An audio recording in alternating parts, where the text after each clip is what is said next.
Recently membrane keyboard থেকে mechanical কিবোর্ডে shift করেছি।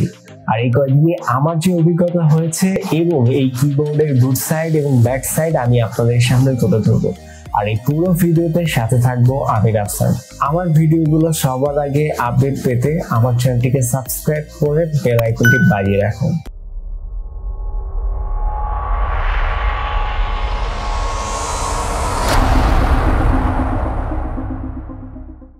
মেকানিক্যাল কিবোর্ড সম্পর্কে জানার আগে আমরা জানবো কিবোর্ড কি।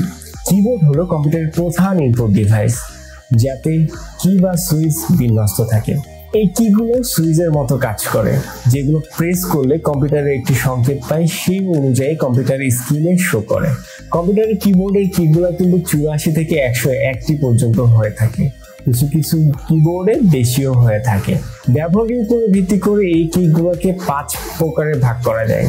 নাম্বার 1 ফাংশনাল কি, নাম্বার 2 অ্যারো কি, নাম্বার 3 অ্যালফাবেটিক কি, নাম্বার 4 নিউমেরিক বা লজিক্যাল কি, এবং 5 নম্বরে আছে স্পেশাল কি, যেগুলোকে মাল্টিমিডিয়া কিও বলা হয়ে থাকে। এখন জানবো কম্পিউটারের কিবোর্ডের এই কিগুলো আসলে কিভাবে কাজ করে। কম্পিউটার কিবোর্ডের কিগুলোর মূলত দুইটি জিনিস থাকে, একটি হচ্ছে প্রসেসর আর একটি হচ্ছে সার্কিট।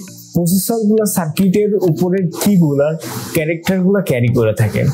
যখন কোনো কিতে প্রেস করা হয় তখন সার্কিট সেটিকে প্রসেসরের সংকেত পাঠায় এবং প্রসেসর সেটি ডিফাইন করে কোন কিটি প্রেস করা হয়েছে, আর সেটি কম্পিউটার স্ক্রিনে শো করে। বর্তমান মার্কেটে আমরা দু ধরনের কিবোর্ড দেখতে পাই, একটি হচ্ছে মেমব্রেন কিবোর্ড, অপরটি হচ্ছে মেকানিক্যাল কিবোর্ড। মেমব্রেন কিবোর্ডের একটি প্রেসার প্যাড থাকে, যার উপরে এই কিগুলা বিন্যস্ত হয়ে থাকে। মেমব্রেন কিবোর্ডের দামে অনেক সস্তা হয়ে থাকে। অপরদিকে মেকানিক্যাল কিবোর্ডের কিগুলা ইন্ডিভিজুয়ালি সুইচ হয়ে থাকে, যার ফলে আপনি যখন মেকানিক্যাল কিবোর্ডে একই সাথে 5 বা তারও অধিক প্রেস করে থাকেন একই সাথে, তাহলে সে 5টি বা তার বেশি আপনার কিগুলাকে সেই কম্পিউটার স্ক্রিনে শো করবে।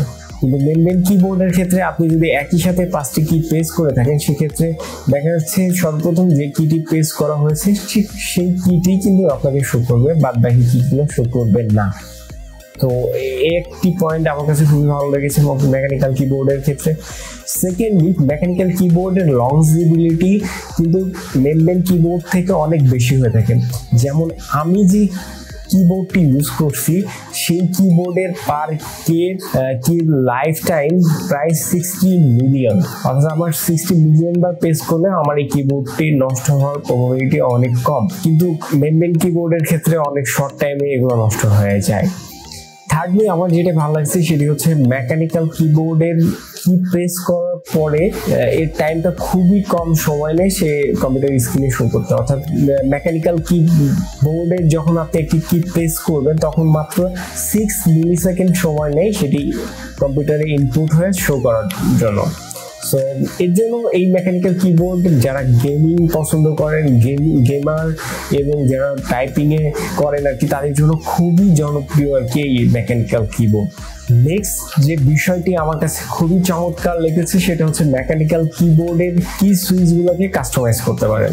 সাপোজ আপনার একটি সুইচ নষ্ট হয়ে গেছে, XYZ একটি সুইচ নষ্ট হয়ে গেছে, আপনি চাচ্ছেন যে এই সুইচটিকে আপনি অন্য একটা সুইচে কনভার্ট করতে, তো সেক্ষেত্রে মেকানিক্যাল সুইচে মাত্র মেকানিক্যাল কিবোর্ডেই মাত্র পসিবল এই কাজটি করা। অর্থাৎ যখন আপনার মেমব্রেন কিবোর্ডের আপনার যদি কোনো একটি কি নষ্ট হয়ে যায় তাহলে কিন্তু সুযোগ নাই সেই কিবোর্ডটাকে আপনাকে সেকেন্ডলি ইউজ করার, কারণ যখন একটি কি নষ্ট হয়ে যায় তখন এখানে কম্পিউটার অটো প্রেস হতে থাকে। আমি এর আগে অনেকগুলো সমস্যা পেয়েছি মেমব্রেন কিবোর্ডে, কিন্তু এই মেকানিক্যাল কিবোর্ডে এসে দেখা যাচ্ছে যে আপনার কোনো একটি কি যদি নষ্ট হয়ে যায় তাহলে আপনি সেটিকে কাস্টমাইজ করতে পারেন, সেটিকে অফ করে আরেকটি কিতে শিফট করতে পারেন সেই কিটিকে। সো এটা আমার কাছে একটা গ্রেট অপরচুনিটি মনে হয়েছে যে কিবোর্ডগুলো দেখা যাচ্ছে একটা কি আপনার 60 মিলিয়ন লাইফ টাইম পার হওয়ার পর দেখা যাচ্ছে একটা কি নষ্ট হয়ে গেছে, সেক্ষেত্রে আপনি সেটাকে আবার ইউজ করতে পারছেন। আমার কাছে এটা খুবই একটা ইন্টারেস্টিং মনে হয়েছে। তো এখন জানি bad side of mechanical keyboard আছে, মেকানিক্যাল কিবোর্ডের কি ব্যাড সাইড তো আছে। নাম্বার 1 আমার যেটা মনে হয়েছে সেটা হচ্ছে মেকানিক্যাল কিবোর্ডের প্রাইসটা অনেক বেশি। যেমন আমার মেনবেন একটা কিবোর্ডের থেকে 10 থেকে 20 গুণের প্রাইজে একটা মেকানিক্যাল কিবোর্ড, তো এটা আমার কাছে একটু মনে হয়েছে যে এটা প্রাইস আরো কমানো উচিত মার্কেটে। সেকেন্ডলি আমার যেটা মনে হয়েছে সেটি হচ্ছে এর ওয়েটটা অনেক বেশি, যেমন মেনবেন কিবোর্ড অনেক পাতলা হয়ে থাকে, তো ক্যারি করার ক্ষেত্রে আসলে এটি আপনার ক্যারি করতে একটু ওয়েট ফিল হতে পারে, তো এটা আমার কাছে মনে হয়েছে, আপনার কাছে না মনে হতে পারে। আপনি যদি ক্যারি করতে চান তাহলে আমার মনে হয় মেকানিক্যাল কিবোর্ড আপনার জন্য একটু ওয়েটলি হয়ে যাবে। তো থার্ডলি যেটি আমার কাছে মনে হয়েছে সেটা মেকানিক্যাল কিবোর্ডে যখন আপনি টাইপিং করেন, অর্থাৎ আপনি যদি রাতে টাইপ করেন এবং আপনি কারোর সাথে রুম শেয়ার করে আছেন, তখন দেখা যাচ্ছে কিবোর্ড প্রেস করলে একটা শব্দ হয়, যে শব্দটা আসলে আপনার রুমে যে আছে তার জন্য এটা একটু বিরক্তিকর মনে হয়। তো এই বিষয়টা কিন্তু অনেকের সাথে, তবে এখন আমার কিছু কিবোর্ড দেখেছি যেগুলো আসলে সাউন্ডলেস মেকানিক্যাল কিবোর্ড, তো আপনার চাইলে সেগুলো নিতে। তো আমার কাছে আমার এই সাউন্ডটা খুব ভালো লাগে, এই জন্য আমি এটা নিয়েছি। তো এখন আমি আপনাদের সামনে পরিচয় করে দিব আমি যে কিবোর্ডটি ইউজ করছি সেই কিবোর্ডের সাথে। আমার এই কিবোর্ডের মডেল V500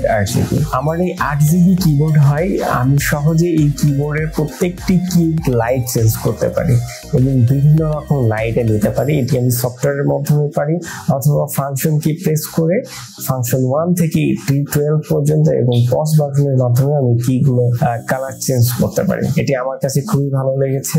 আপনারা যখন মেকানিক্যাল কিবোর্ড কিনেন আপনারা অনেক টাইপের পাবেন, যেমন হচ্ছে ব্যাকলিট কিবোর্ড পাবেন, রেড গ্রিন কালারের কিবোর্ড পাবেন। আমার কাছে মনে হয়েছে যে আপনার RGB দেওয়াটাই আপনার জন্য ভালো হবে, কারণ RGB আপনি কালার চেঞ্জ করতে পারবেন। আমার যখন যে কালার প্রয়োজন পড়ে আমি সেটি নিয়ে আমি আপনাদেরকে একটু দেখাই। পরে কিবোর্ড গুলো টাইপিং এর সময় দেওয়ার সাউন্ড দেয়, যে সাউন্ডটা আমার টাইপিং এর জন্য আরো ইন্সপায়ার করে।